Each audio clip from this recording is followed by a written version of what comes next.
Right. Hello, everyone, and welcome to our webinar today of building a culture of psychological safety. We're so glad you could come.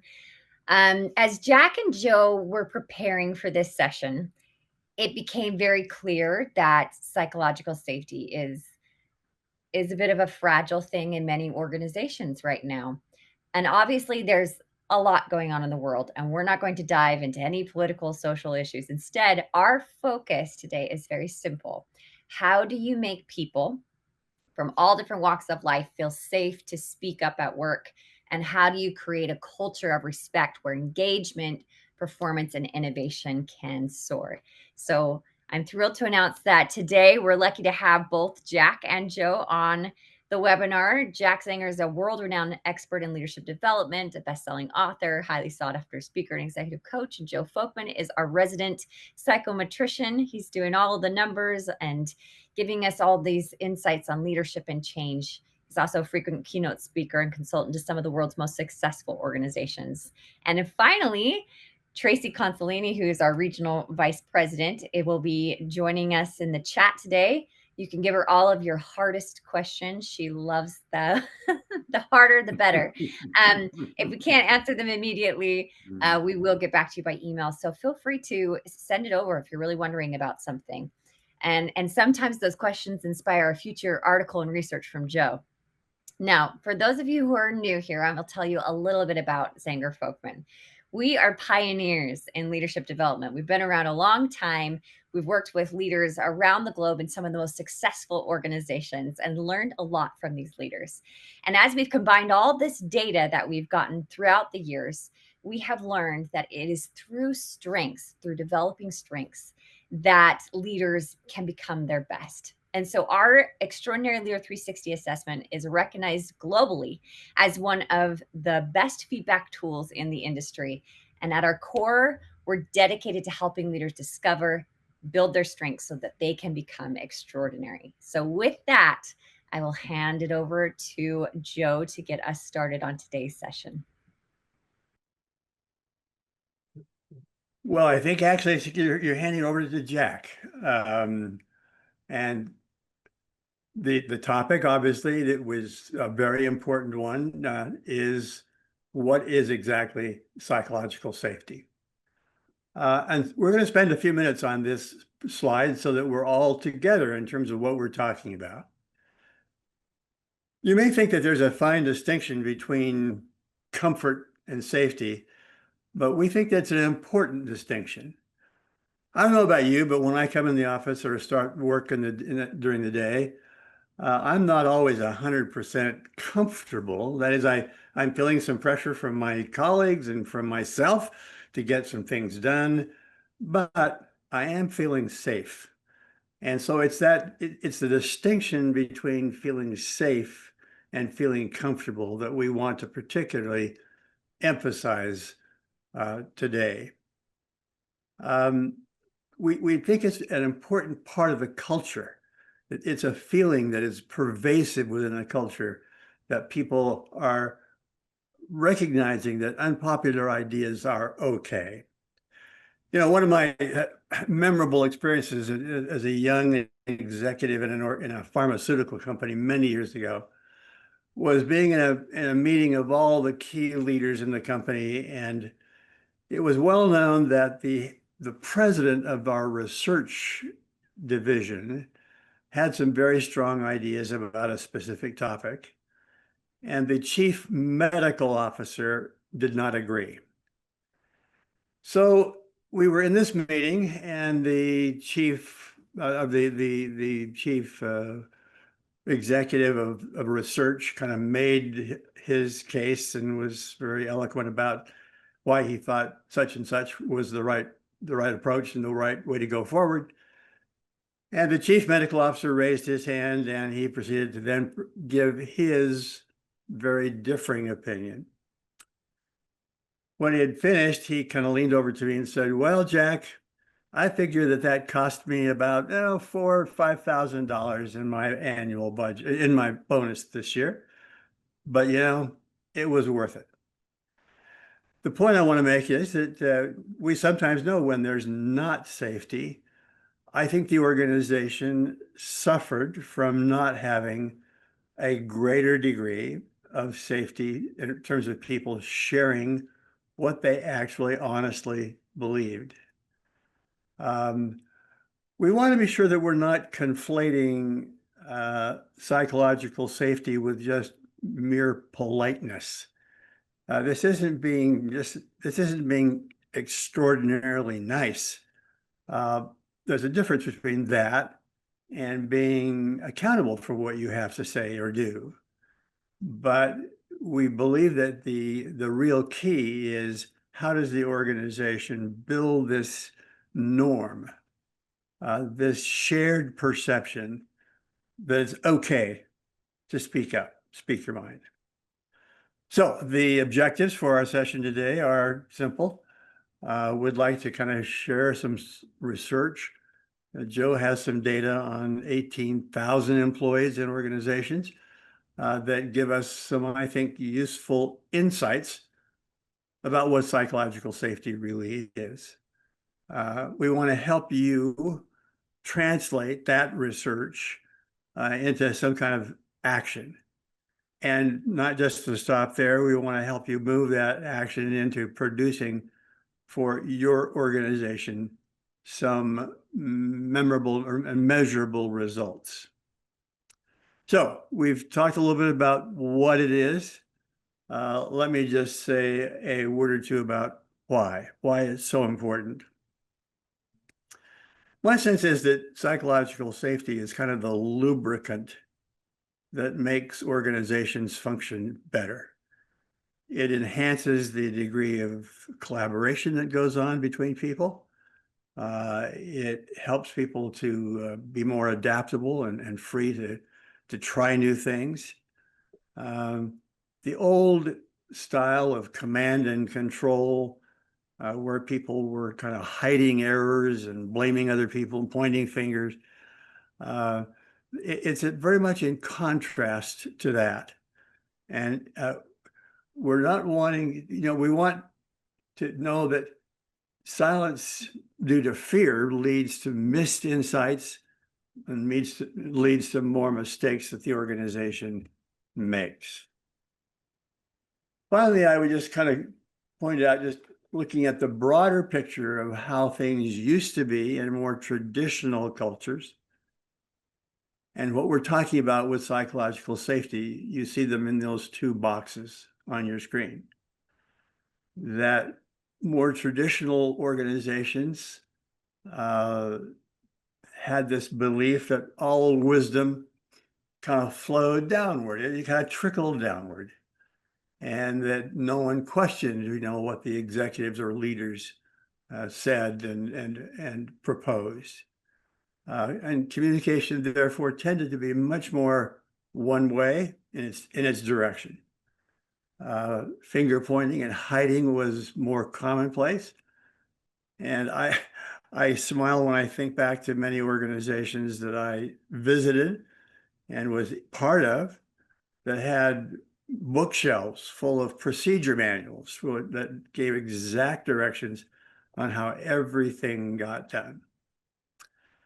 And we kind of then make the contrast between what we think are more psychologically safe cultures, where people operate in a different kind of way.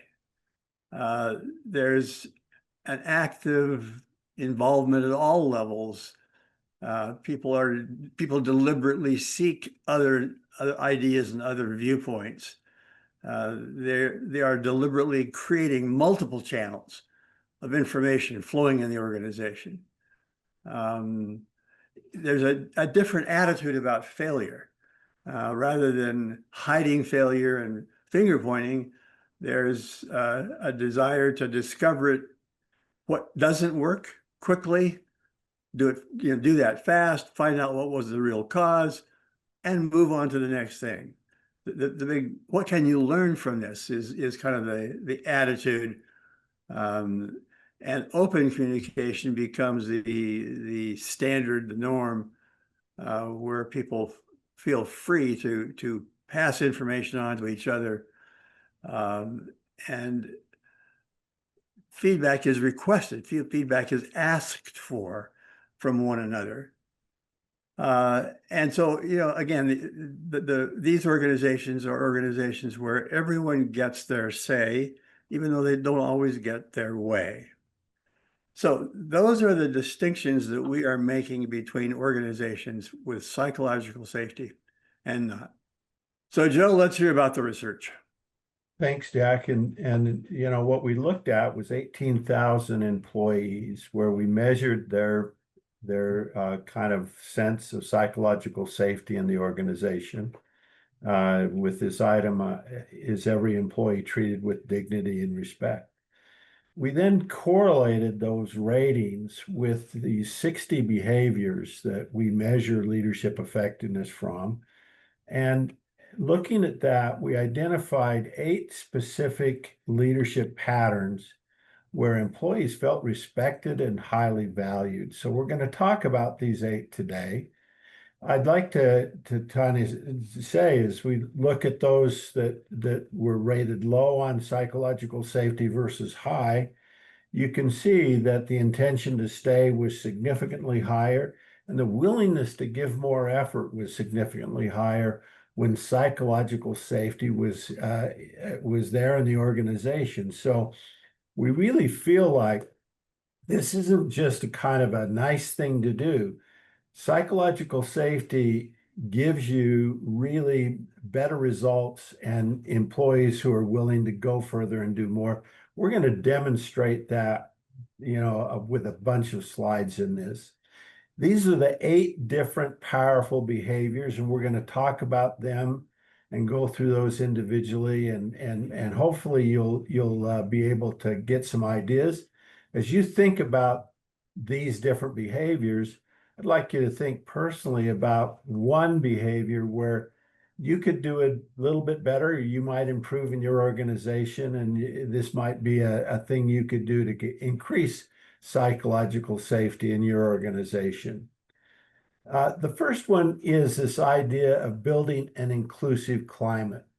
Now, we measured this particular competency, this ability to build an inclusive climate, and we got feedback from direct reports and then the self-evaluations.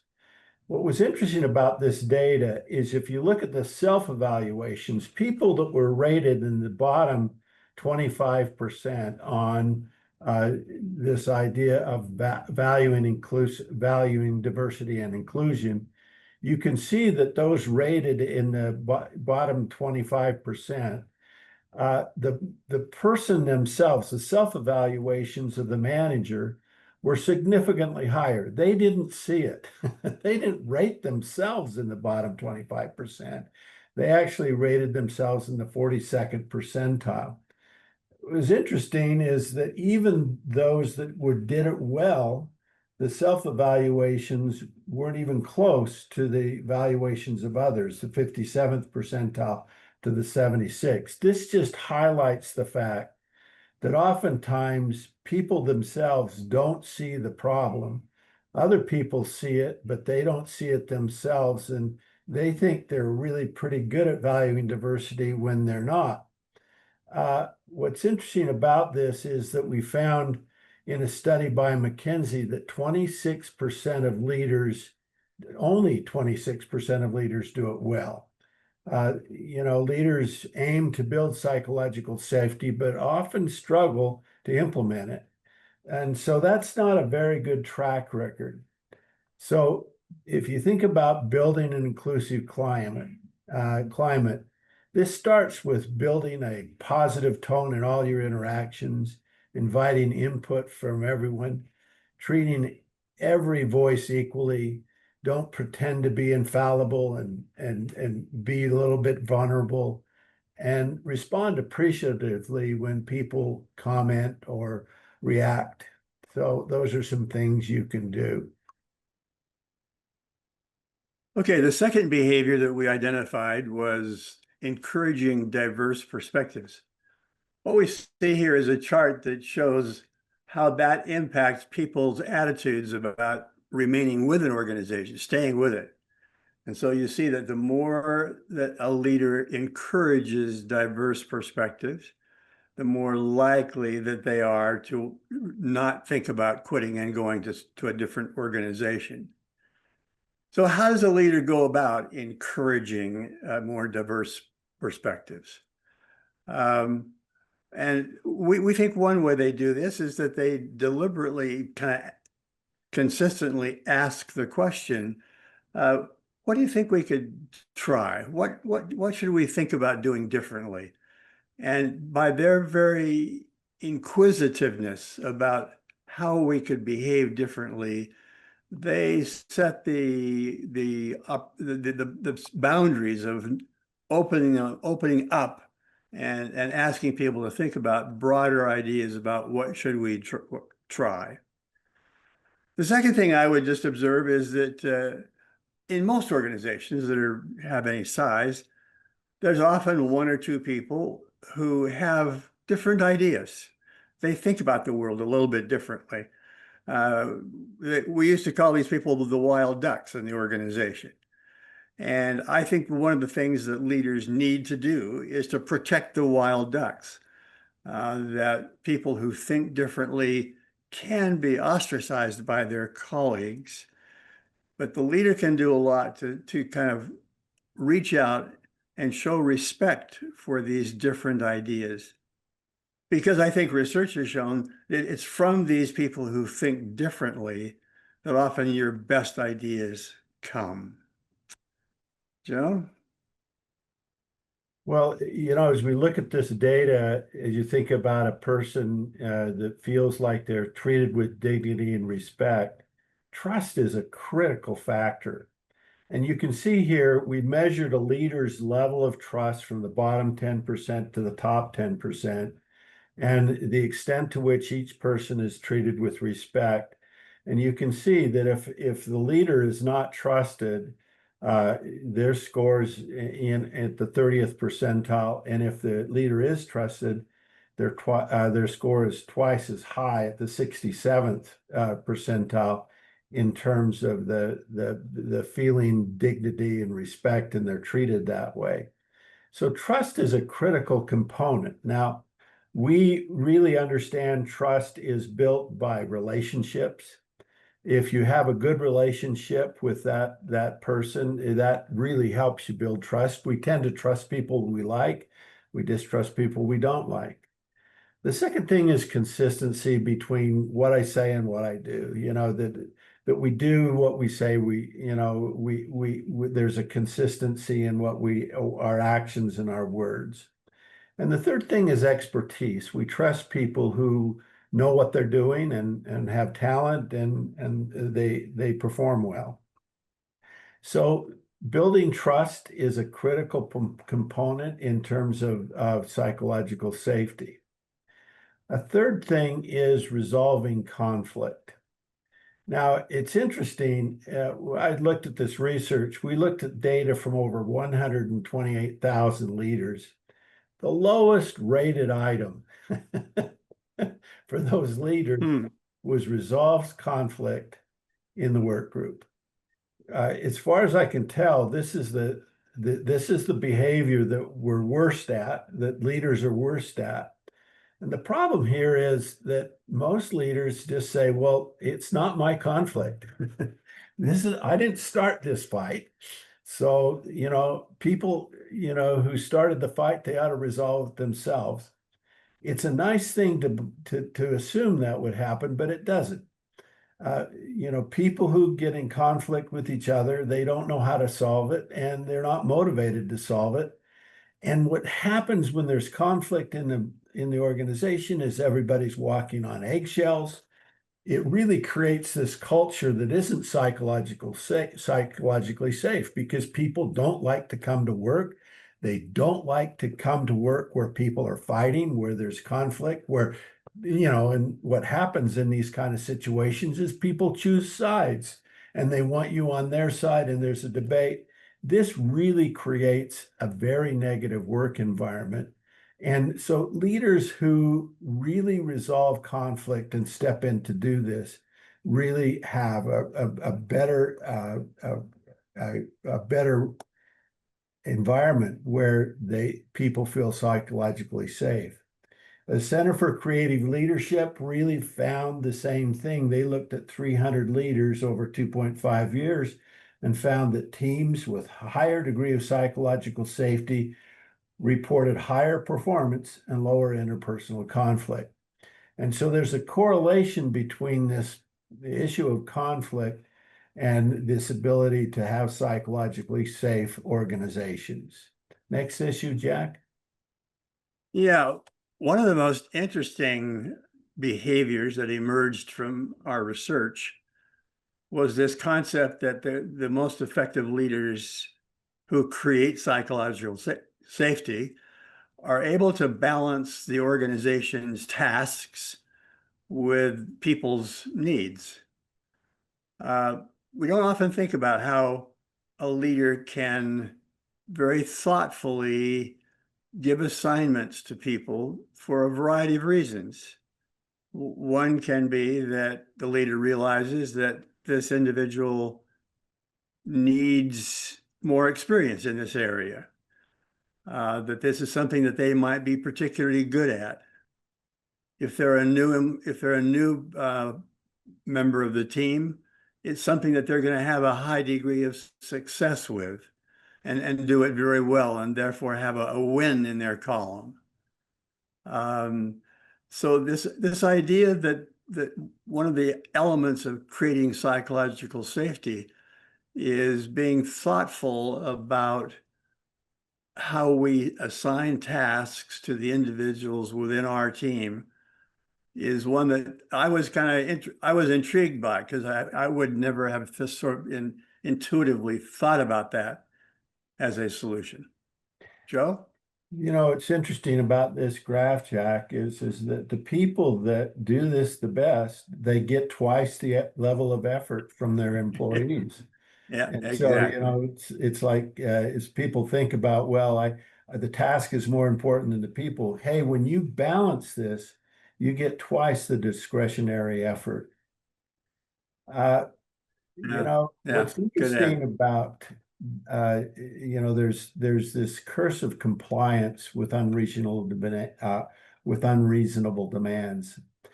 As you think about unreasonable demands, there's an interesting study done by Stanley Milgram.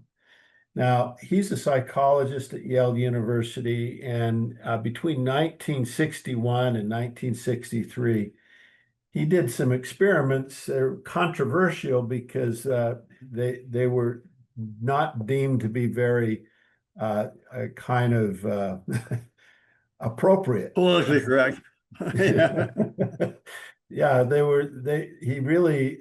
did some things that a lot of people considered weren't appropriate, but this was the experiment that he did. What he did, he says he actually advertised for volunteers, and it was in a paper, and when people came in and they volunteered, they actually paid them to do this study, and they paid them $4.50. So kind of wages have gone down a little bit, you know, or up a little bit since then. Yeah, right, right. But the pay was $4.50. And so what they did is they had three people in the experiment. They had the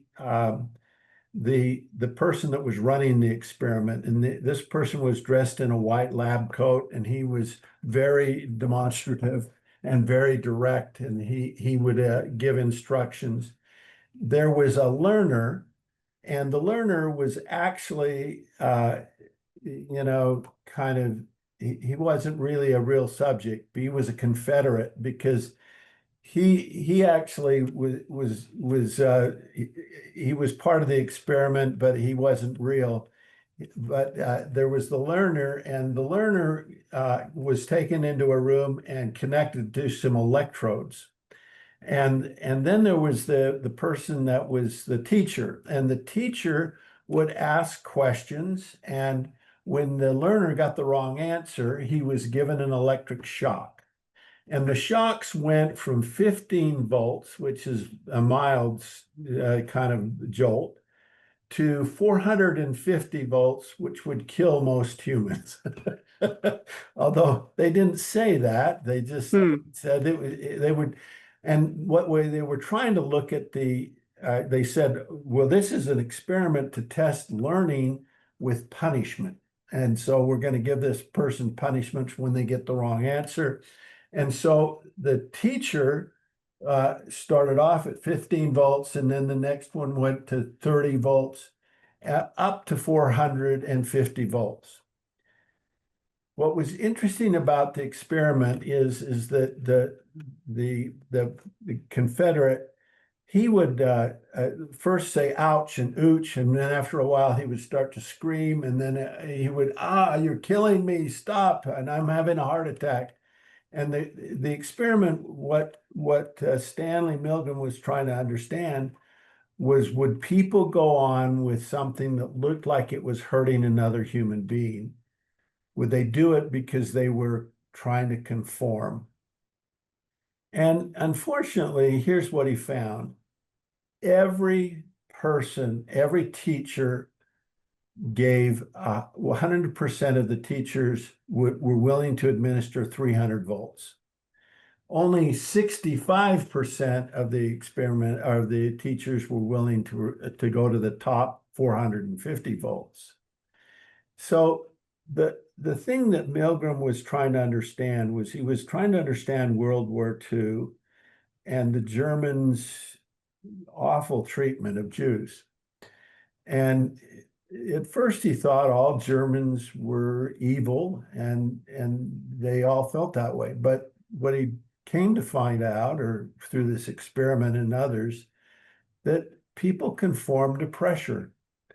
And conformity is a problem. Now, so far, we've talked in this study about psychological safety and the role of leaders in creating a safe environment. But this part of the webinar, we're going to talk about conformity.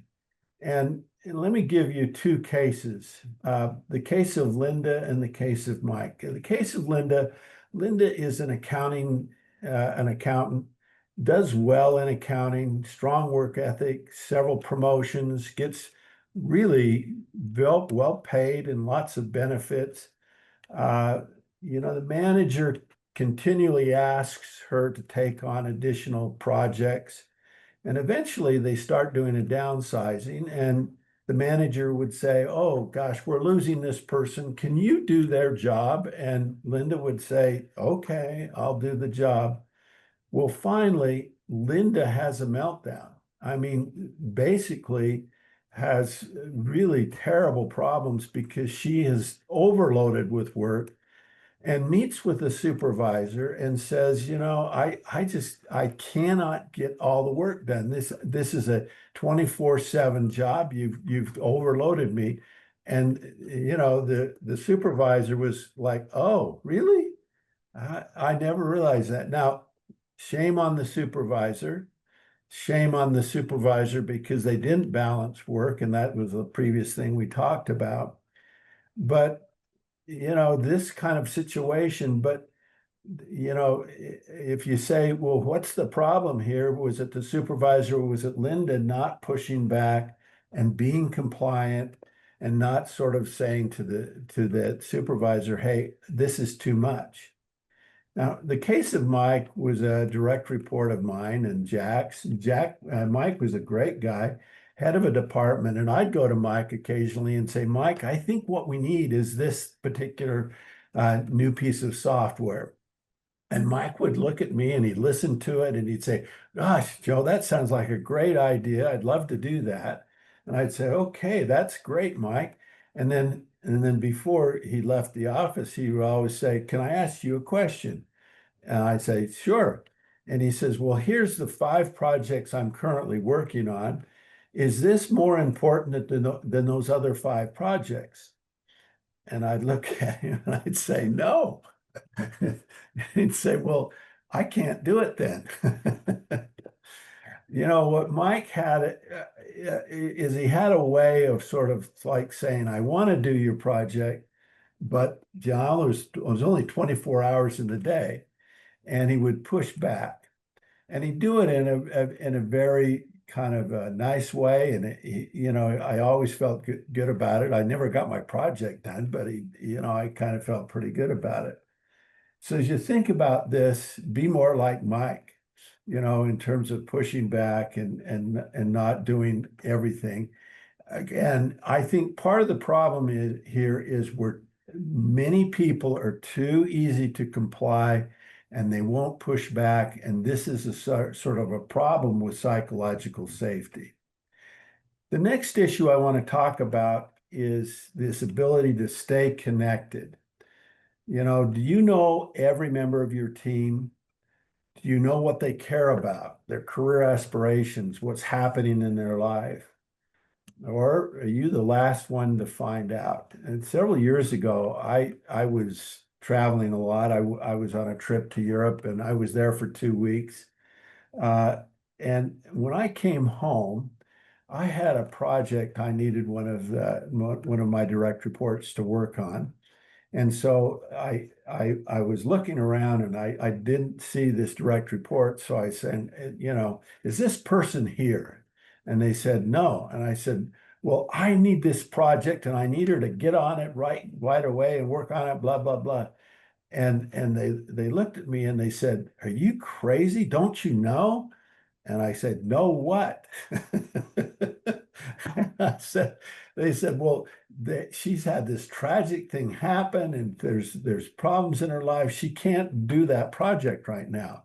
And I go, oh, I didn't know. I didn't stay connected. And, as you think about that, we get so busy with what we're doing that we don't understand and we don't take the time to really understand what our direct reports are going through and stay connected. Those leaders that do that really get a lot of more psychological safety because they don't ask unreasonable things. And here's the proof of that as we looked at stays in touch with issues and concerns of individuals in the group and the extent to which they recommend this organization as a place to work. And you see that the supervisors and the managers that do that are much more likely that their direct reports would recommend this organization. And this really is a great help in terms of psychological safety for them.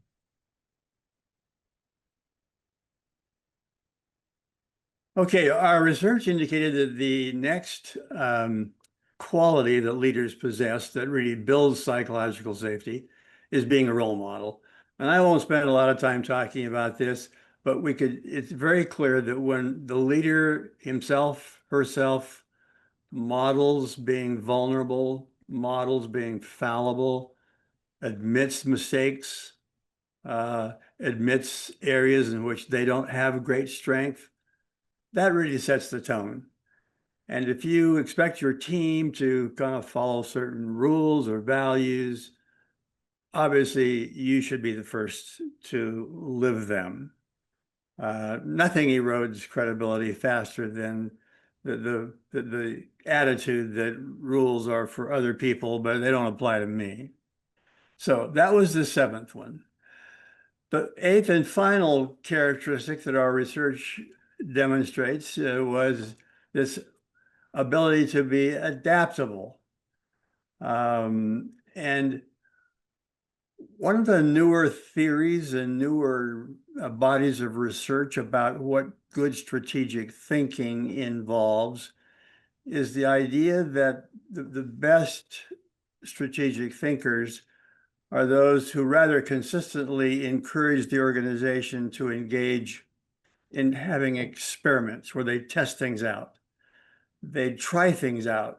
They're willing to define an experiment because they'll let them know what works and what doesn't work. And the most adaptable leaders, they model this flexibility. And that quality passes on to the team around them so that the entire team becomes a more flexible organization. So, are your employees being treated with dignity and respect, and are you treating them with flexibility? That's the quality that seems to create psychological safety. So we would pass on to you one kind of interesting quotation. Here is the summary of the impacts that the organization receives when they practice greater safety. Innovation and risk-taking flourishes. More of a learning culture is created. Team performance and collaboration is elevated. Talent retention and engagement is elevated. And the ability of the organization to adapt to change, it also soars. That's the output from psychological safety. Now, if you Joe? think about these 8 things, that's a lot of things. But in our research, we looked at if you weren't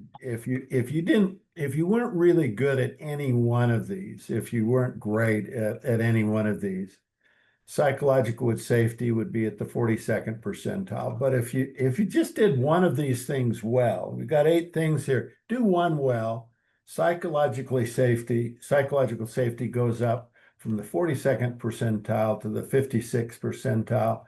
If you do 2 well, it goes to the 63rd percentile. And if you did 5 of those things well, it goes to the 75th percentile. So as you think about all these things, there's a lot that you could do, there's a lot of things that you could work on. If you just worked on just a couple or 3, or if you did 5 of these things, and these are all easy behaviors. These behaviors are going to help you in so many other ways, but you don't have to be perfect to really do well on these dimensions. And let's end with a final thought from Amy Edmondson. She talks a lot about psychological safety, but she says psychological safety is not about being nice or lowering performance standards. It's about giving candid feedback, openly admitting mistakes, and learning from them. And really, that's the environment that we all want in our organizations today. You can really have a psychologically safe organization because it really is the behavior that really can help you to not only have people feel psychologically safe, but in every one of these kind of situations, performance went up when psychological safety went up. So these 2 things are highly correlated. Brianne? Thank you, Jack and Joe. I love that last graph that you showed, that it's not about doing 8 different things really well in your organization. That might seem really overwhelming, but really it is just look at what a big jump you can make with just doing one thing. And so one of those things that we want to present to you today as like next steps, what do I do right now to have more psychological safety, is by addressing trust in your organization. At Zenger Folkman, we've developed a micro-learning session called the Trifecta of Trust. It's a very simple session based on 3 different things that build trust, that is based in, grounded in a lot of research. And we've delivered this all over the globe. So today, if you're interested in learning more about this session or about all of our research onto extraordinary leaders, we have different sessions that we do over the year for our flagship leadership program, which addresses a lot of the different behaviors that Jack and Joe discussed today with psychological safety. So if you're interested in either of those programs, you can indicate that interest in our exit survey. And as a thank you for doing the exit survey and giving us the feedback that we love to get, we have our ebook, The Proven Trust Formula, that we will deliver to you when you take that survey. Thank you for attending the webinar this month, and we hope that you'll join us next month for our webinar as well. Take care.